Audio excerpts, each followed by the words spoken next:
Gustav Y mengangguk, lalu mengambil selembar foto dari makam reinkarnasi. Foto itu menampilkan seorang gadis kecil, Jilin. Jilin duduk di sofa memeluk sekantong besar cemilan sambil tersenyum lebar sampai matanya hilang. Waktu seakan berhenti di foto itu. Foto itu diambil di provinsi Jiangnan, Tiongkok ketika Jilin datang mencarinya sambil membawa perintah dalam bentuk batu giok. Saat itu Jilin sedang bermain dengan ponsel milik Margaret. Begitu tahu ponsel bisa digunakan untuk memotret, dia pun meminta Margaret untuk mengambil gambar. Margaret yang pengertian mencetak foto itu dan memberikannya kepada Gustav untuk diserahkan kepada Jilin. Setelah kembali ke Gunung Kunlun, karena ada banyak urusan, Gustav sempat melupakan foto ini. Tapi ternyata sekarang foto ini justru menjadi petunjuk penting. Gustav berkata dengan tulus, "Penatua Mo, gadis ini bernama Jilin. Terima kasih sebelumnya." Mo Weihai melihat foto itu dan tertegun. "Hah? Anak sekecil ini? Baiklah Tuan Ye, tenang saja.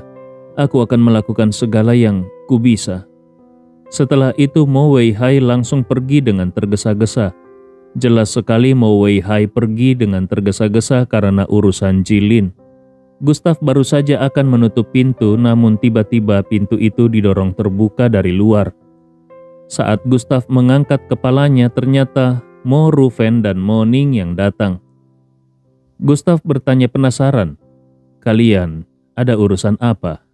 Mo Ruven hendak menjawab, tapi Mo Ning melangkah maju lebih dulu. Ekspresinya serius saat berkata, "Gustav, aku hanya ingin tahu satu hal. Kenapa hari itu ayahku mengusirku dan memilih berbicara hanya denganmu? Apakah kau tahu sesuatu yang tidak kami ketahui? Apa yang sebenarnya akan terjadi 1,5 tahun dari sekarang?" Mo Ruven juga ikut berkata, "Gustav, kalau kau mau memberitahu kami, aku jamin, mulai sekarang siapapun yang berani menyakitimu harus melewati aku dulu. Apakah ini ada hubungannya dengan zaman kuno?" Itulah dugaan terbesar kakak beradik keluarga Mo ini. Gustav menatap keduanya. Dia tidak langsung menjawab. Mo Weihai pasti punya alasan tersendiri kenapa menyembunyikan hal itu dari anak-anaknya. Beberapa hal kalau dikatakan terlalu cepat bisa menimbulkan kepanikan yang tidak perlu, bahkan menggoyahkan jalan kultivasi mereka. Itu justru bisa membahayakan mereka sendiri. Akhirnya Gustav menggeleng dan menjawab dengan tenang, "Hari itu sebenarnya tidak ada hal penting. Aku dan ayah kalian hanya mengobrol santai tentang keluarga. Jangan dipikirkan terlalu jauh." Mo Ruven langsung berkata dengan marah, "Kami datang menanyakan ini sebagai bentuk respek kepadamu. Kalau kau masih terus tutup mulut, mumpung ayahku belum kembali, aku jamin akan membuatmu berlutut dan meminta ampun. Kali ini jurusmu yang itu tidak akan berguna lagi." Mo Ruven hanya punya rasa percaya diri yang besar. Jurus satu jari Gustav waktu itu memang mengungkap cacat besar dalam teknik kultivasi Mo Ruven. Tapi setelah beberapa hari perbaikan, masalah itu sudah diselesaikan. Sekarang kalau bertarung lagi, Mo Ruven yakin Gustav tidak akan bisa menjatuhkannya. Namun Gustav tidak menggubrisnya. Dia baru saja ingin menutup pintu ketika sebuah suara malas terdengar di telinganya. "Orang yang kau cari, mungkin bisa kubantu." Gustav Y tercengang, suara itu sangat familiar, itu suara Xiao Huang. Dia langsung menggunakan kesadaran spiritualnya untuk menyapu makam reinkarnasi dan menemukan kalau Xiao Huang sudah benar-benar bangun. Saat ini Xiao Huang sedang duduk dengan wajah penuh minat. Dia menatap sebuah makam. Mo Ruven hendak melanjutkan ancamannya. "Gustav, sebenarnya kau..." Tapi Gustav langsung menerobos keluar tanpa peduli. "Ini soal nyawa. Jilin mungkin ada di sekitar sini. Bagaimanapun caranya, ia harus menemukan Jilin secepat mungkin." Mo Ruven sempat mengerutkan kening, tetapi dia tidak mengejar Gustav. Meskipun dia masih penasaran, tapi dari tatapan membunuh Gustav barusan, jelas ada sesuatu yang sangat serius yang terjadi. Keluar dari rumah bergaya tradisional, seekor makhluk kecil muncul di atas bahu Gustav. Itu adalah Xiao Huang. Dia berbaring malas sambil menguap. Suara Gustav terdengar sedikit panik. "Kau bilang kau tahu di mana Jilin? Cepat katakan padaku di mana dia berada." Xiao Huang melompat turun dari bahu Gustav. Mata merahnya berputar. Makin lama makin tampak mengerikan dan misterius. Beberapa detik kemudian mata itu berhenti berputar dan Xiao Huang langsung melompat ke satu arah dengan cepat sambil berkata, "Ikuti aku." 10 menit kemudian Xiao Huang berhenti, berbaring di tanah dan meregangkan tubuh seolah ingin kembali tidur. Gustav menatap bangunan di depannya. Bentuknya sangat mirip dengan rumah bergaya tradisional tempat keluarga Mo tinggal. Di sekelilingnya ada hutan bambu yang rimbun dan hijau. Angin bertiup pelan. Dedaunan bambu bergemerisik, menciptakan suasana yang tenang namun agak mencurigakan. Gustav berkata, "Jangan-jangan Jilin ada di tempat ini?" Dia menatap Xiao Huang, tapi si kecil itu hanya bersandar malas di pelukannya tanpa mengucap sepatah kata pun, seolah tugasnya sudah selesai. Gustav menghela nafas lalu melangkah mendekati gerbang besar di depannya. Di depan pintu berdiri 2 pemuda berbaju brokat. Aura mereka tajam dan membunuh. Keduanya berada di tahap awal ranah alam Raja Void. Salah satunya bahkan baru saja menembus tahap itu. Namun bagi Gustav mereka sama sekali bukan ancaman. Tatapan tajam mereka menyapu sekitar dengan niat membunuh yang terasa kuat. Mereka jelas bukan orang suci. Tangan mereka pasti sudah berlumuran darah. Saat melihat Gustav, keduanya langsung menghantamkan ujung tombak mereka ke tanah dan berkata, "Ini wilayah Sekte Ziwei. Orang luar dilarang masuk. Siapapun yang melanggar akan dibunuh." Sekte Ziwei? Gustav sedikit mengernyit. Nama itu terdengar familiar, tapi tidak terlalu membekas. Namun saat ini dia tidak peduli dengan latar belakang sekte itu. Yang penting, apakah Jilin ada di dalam? Dia mengeluarkan sebuah foto Jilin dan menunjukkannya sambil berkata, "Apakah kalian pernah melihat gadis ini? Dia adalah temanku dan sedang hilang." Kedua penjaga itu melihat foto tersebut dan jelas terkejut. Ekspresi mereka berubah seketika, meski hanya sesaat, karena kemudian mereka langsung menampakkan sikap acuh dan berkata, "Anak kecil, enyahlah, ini wilayah Sekte Ziwei. Kau tahu apa artinya bukan? Kalau masih belum pergi, jangan salahkan kami kalau bertindak kasar." Ekspresi wajah Gustav langsung berubah menjadi dingin. Dia tahu pasti 2 orang ini mengetahui keberadaan Jilin. Tanpa ragu sedikit pun, Gustav langsung melangkah masuk ke dalam. Keduanya tidak menyangka pemuda ini berani menerobos masuk. Tombak mereka langsung menyambar tubuh Gustav dengan kekuatan penuh. Namun yang terjadi sungguh mengejutkan. Tombak itu seakan menabrak baja. Sama sekali tidak bisa menembus tubuh Gustav. Bahkan pakaiannya pun tidak sobek sedikit pun. Keduanya langsung berseru panik. "Mana mungkin?" Sebelum mereka bisa bereaksi, Gustav sudah menghunuskan tombak pembunuh 9 neraka. Dengan satu ayunan ke belakang, aura tombak dan petir dewa mengamuk. Tubuh keduanya langsung sobek dan darah muncrat ke tanah. Mereka tidak percaya ada orang yang berani membunuh di tempat ini. Ini adalah wilayah Sekte Ziwei. Meskipun bukan bagian dari 10 sekte teratas di Gunung Kunlun, tapi kekuatannya cukup untuk berada di peringkat 15. Namun pemuda ini benar-benar seperti orang gila. Suara dingin Gustav menggema saat dia terus melangkah ke dalam tanpa menoleh ke belakang.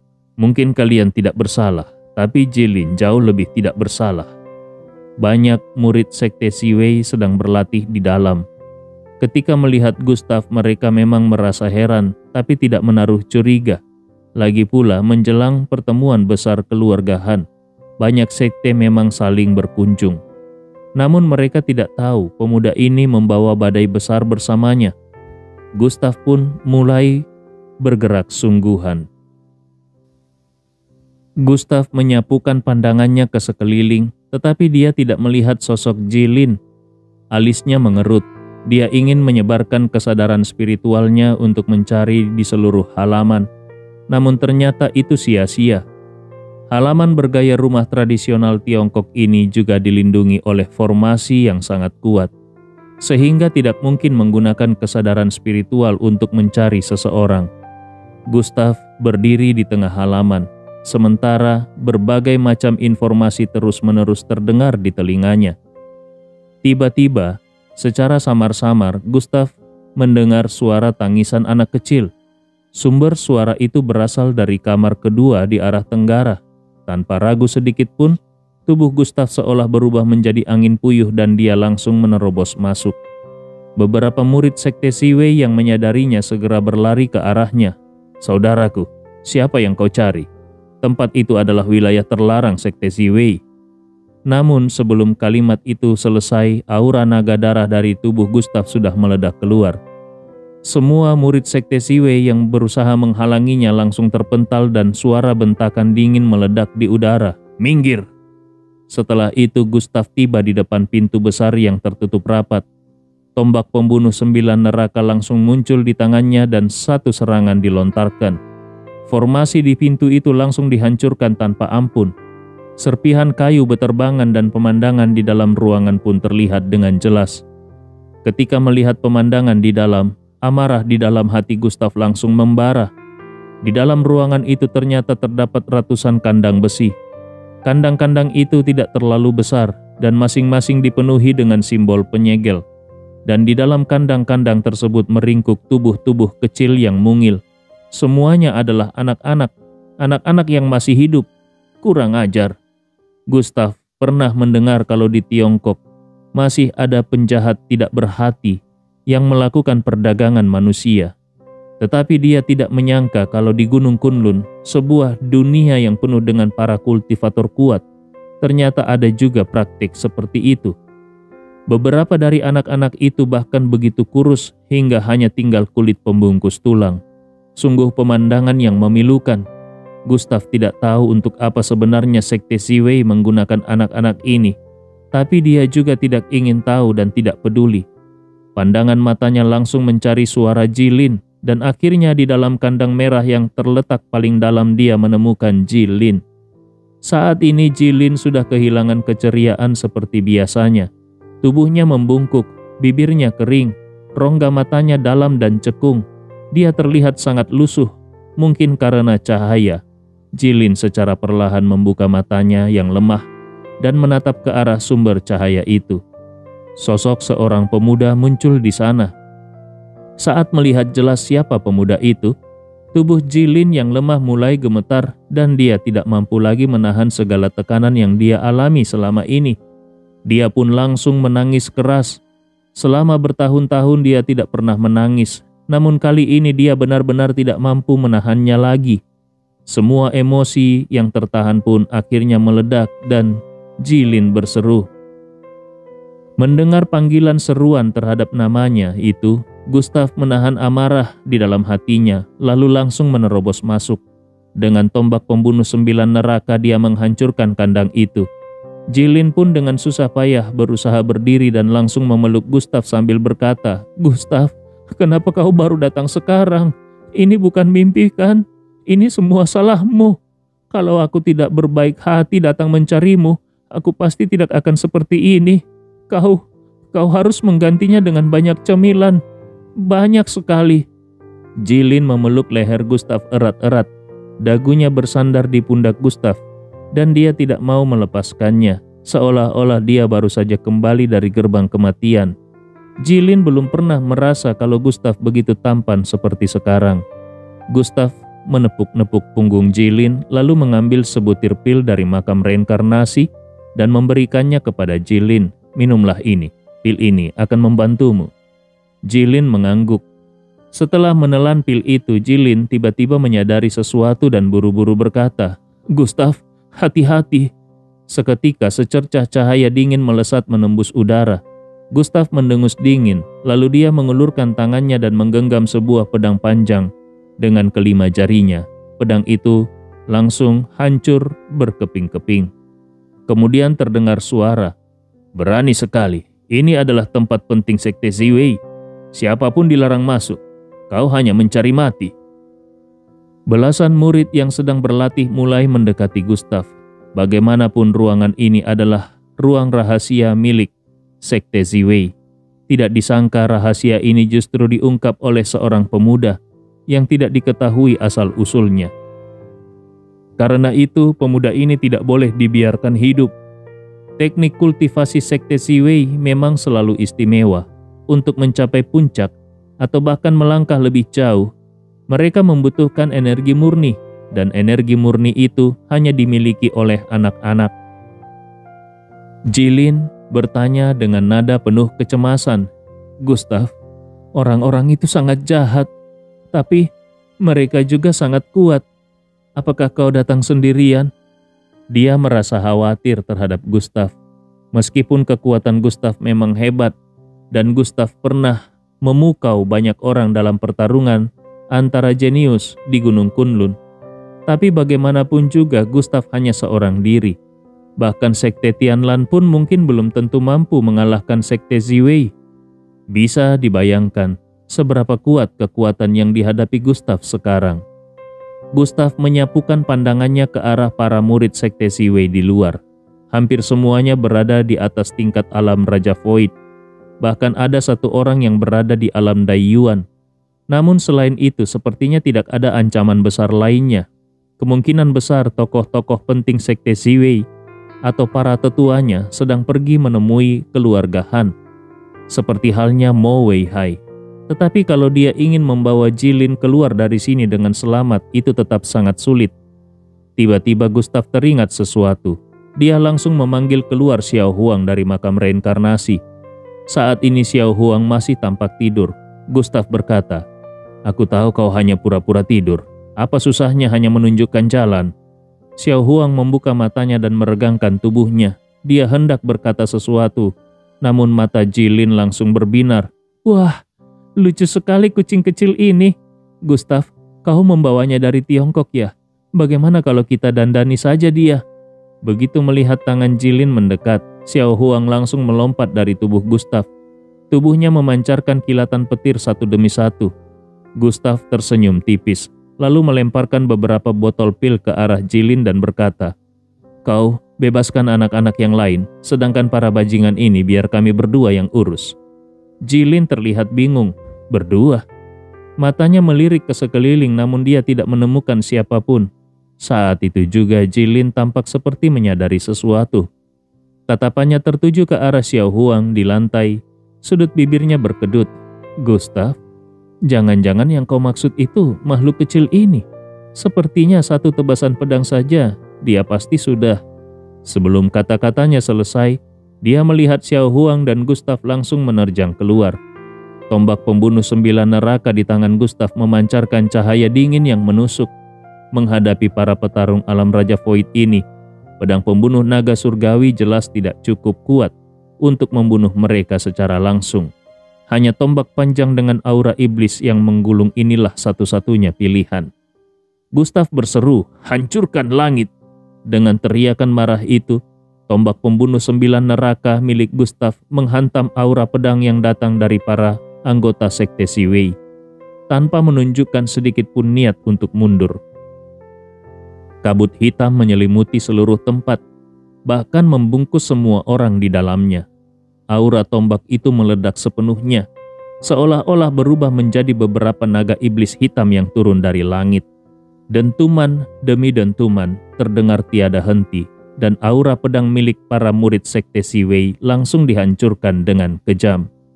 Seorang ahli tingkat alam Daiyuan menyadari sesuatu dan berteriak kaget, "Klan iblis! Ternyata dia dari klan iblis!" Namun tidak lama kemudian dia merasakan sebuah sosok mungil melesat dengan kecepatan tinggi ke arahnya. Itu adalah Xiao Huang. Ahli alam Daiyuan itu mendengus dingin dan menebaskan pedangnya dengan kejam. "Makhluk kecil bodoh, enyahlah!" Dia mengira tebasan itu akan mengubah si makhluk tidak tahu diri itu menjadi kabut darah. Namun yang terjadi berikutnya membuatnya tertegun. Aura pedangnya yang ganas mengenai tubuh kucing itu, tapi tidak memberikan efek apapun.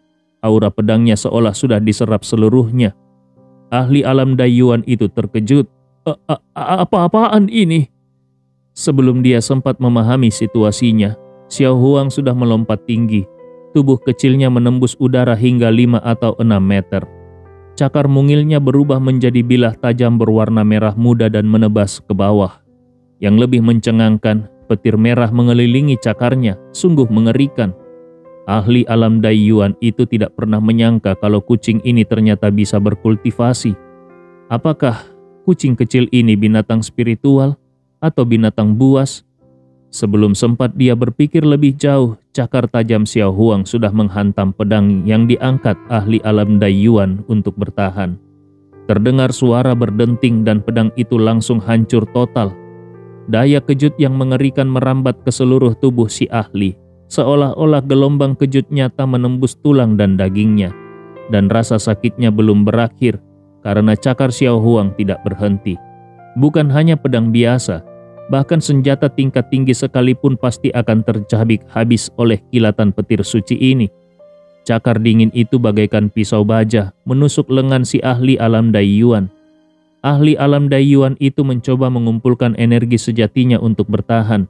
Namun saat melihat mata merah menyala Xiao Huang, dia menyadari kalau energi di dantiannya tidak bisa digerakkan, seolah-olah dikunci. Dia berseru di dalam hatinya, "Apa sebenarnya makhluk ini?" Ketakutan melanda dirinya. Dia ingin berteriak namun cahaya dingin sudah menebas lengannya, bahkan menembus dadanya. Betapa mendominasi dan betapa mengerikannya tebasan itu. Darah segar terus mengalir dari mulutnya dan tatapan penuh teror itu perlahan memudar. Tubuhnya jatuh ke tanah. Di dalam kabut hitam beberapa orang menyadari kalau ahli alam Dai Yuan sudah gugur.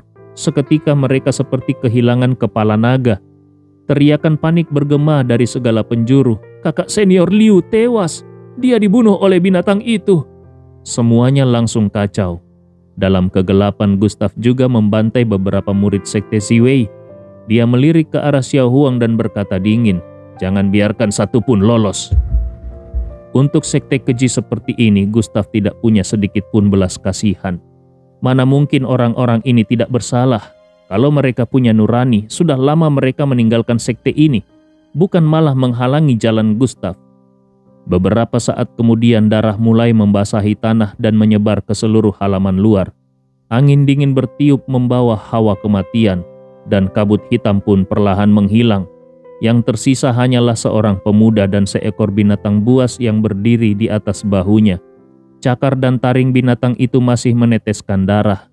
Petir merah mengelilingi tubuhnya, dan sepasang mata dengan pupil biru dan merah memancarkan cahaya gelap yang menusuk jiwa. Benar-benar mengerikan.